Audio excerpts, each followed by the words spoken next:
আমার এই দাড়ি আমার রসুলের ডিজাইন, আমার মাওলার দেওয়া ডিজাইন, তোমারটার লগে তুমি তুলনা করো, আমার চাইতে তুমি বুদ্ধিমান কেমনে বুঝাই দাও আমারে। দাঁড়াও দাঁড়াও বেটা, বলো মিয়া।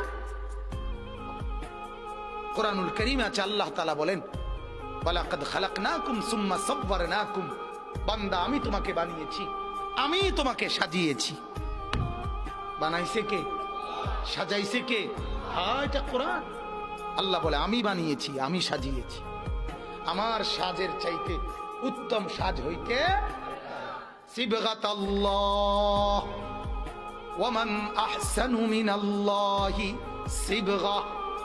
আল্লাহ বলেন বান্দা আমি মাওলার রঙে রঙিন হও, আমি মাওলার রঙের চাইতে উত্তম কোন রং ঢং আর হইতে পারে না।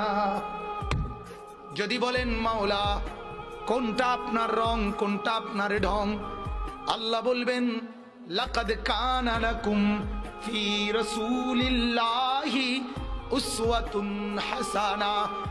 আল্লাহ বলবেন বান্দা ওই যে আমার এক বন্ধু পাঠিয়েছি, যে বন্ধুকে 63 বছর জমিনে রেখেছি, যে বন্ধুকে 23 বছর দিবানিশি তোমাদেরকে দেখিয়েছি, বন্ধুর হাসি, বন্ধুর কান্না, বন্ধুর হাঁটা, বন্ধুর চলা, বন্ধুর আহার, বন্ধুর নিদ্রা, বন্ধুর চলন, বন্ধুর বলন, বন্ধুর আচরণ, বন্ধুর উচ্চারণ, ওইগুলোই হচ্ছে আমি মাওলার রং আর ঢং।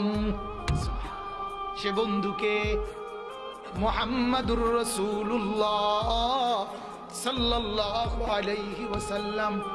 আল্লাহ বলেন বন্ধুকে দেখো, বন্ধুর মতো সাজো, আমি মাওলার মহব্বত পেয়ে যাবা। সুবহানাল্লাহ।